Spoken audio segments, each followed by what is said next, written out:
Okay. So PBA openings ngayon, March 11. And congrats na agad sa Converge Fiverr Xers. Hindi dahil mananalo sila mamaya, pero grabe napansin ko lang. Hindi ko lang kung napansin nyo ha. Parang lumalaki, lumalakas ang followings ng Converge Fiverr Xers. Bakit kaya? Pag-usapan natin dito yan. At syempre positive yan. Meron akong medyo kailangan tanggapin to ng mga Filipino basketball fans. Ito kasi yung parang realization ko. Tuwing na lang nagla-live ako every Tuesday, Hoops Day Live, 9 p.m. just in case di mo pa alam. Parang yung mga followers natin, yung mga kausap natin, no, parang nanggagalaitin, nalulungkot sila sa Philippine basketball, bakit daw ganito, bakit daw ganyan. Pero ewan ko kung naisip na nila o naisip mo na. Parang sa tingin ko kaya talaga natin eh. Pero ang tanong kasi ito. Ito ang tanong. At si Homer Sison may breaking news. Sabihin ko agad sa iyo yan pagkatapos ng mabilis na intro. Podcast Sports, the number one independent sports voice of the Philippines. Magandang umaga po sa inyo lahat. Uli, magandang umaga, tanghali, gabi, mamaya. Kung sakali pinapanood mo ito ng March 11 ng umaga, manonood ako ng PBA as a fan. Mag-vlog ako ng konti. Hindi tayo media accredited, but if PBA is watching this, I love to be back. Nahihiya lang ako, no? But I will watch Ninoy Aquino. Lalo na sa Ninoy Aquino. Lagi ako dyan nung accredited ako. Walang nanonood. Nandiyan dyan ako. Every time may laro, wala namang sumisita sa akin. Pero, ewan ko ba bakit? Ito lang naman yung gamit ko no, no? Ito lang. Hindi naman to nagla-live. Tapos ini-edit ko naman ng maayos. Anyway, um, ano muna tayo sa basketball realization. Mabilis lang and then converse tayo. So we end with good vibes. No, magandang araw po sa inyo. Please share, like, and comment po para makarating sa PB at maraming mga basketball fans na si Pau Ka Sports, si Pau Salud. Also love basketball, love talking about basketball on a daily basis. So, ito yung realization ko. So, kahapon, sina Dustin, sina Billy, dami nilang requirements na ganito, yung mga international coaches, system, yung mga hindi PBA, yung mga ganun-ganon, na dapat daw hindi na PBA players para we can help develop. Na again, the question that I get back to you, and then medyo paulit-ulit na to. Actually, pati ako medyo na minsan nasusuya ako dahil paulit-ulit na discussion, nanggagalaiti sila. And I understand where they're coming from because they want the leaders to act on this. And that is exactly kumbaga, that is exactly, I think, their goal. What they're trying to do. But the thing is, you have to put them yourself in the leader's shoe. What does the leader want to do? Kung ano ba talaga yung pinaka-goal. And this is where everything, um, kumbaga, biglang magliliwanag sa inyo as a basketball fan. Ano ba talaga yung goal? Ano ba talaga yung direction? Because sasabihin nila hindi kaya, sasabihin nila hindi alam. Hindi totoo yan. Sa tingin ko, kaya at alam. But what is the direction that they want? Sabi nga ni Coach Tab, di ba? Miski siya, alam niya ano ba talagang goal. Is it to develop a great basketball player? Is it to win? Or is it to, just to put on a show?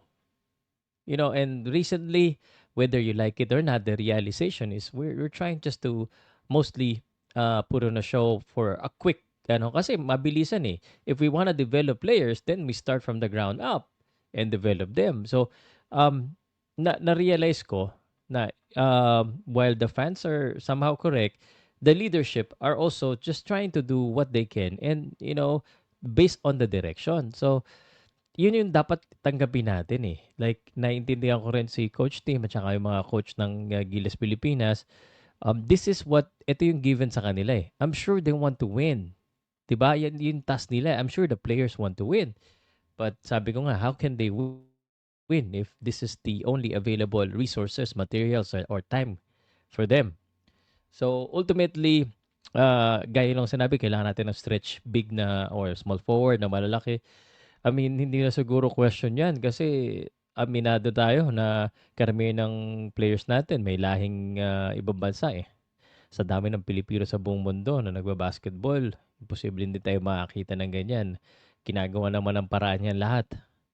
So anyway, the realization is it's more of like hindi natin gustong gawin o ayaw natin gustong gawin yung mga bagay na ano, and it doesn't mean na tama yung mga fans or mali yung national team sa direction na yon. It's just that, there are a lot of factors.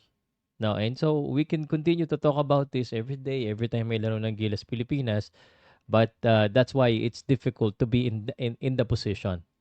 Because itong naiisip ng mga fan, natin, it's just the basketball. But the truth is, it's not just about basketball. All right? I hope you understand where I'm coming from. That's just a short um, explanation why things are such. And that's a realization for me. And also, I have broader mind. And that's why mahirap din basta-basta magsalita. So, I want to support the SBP and everyone on what they're trying to accomplish. But of course, the fans would have their own point of view on these things. And, it's good to hear those point of views.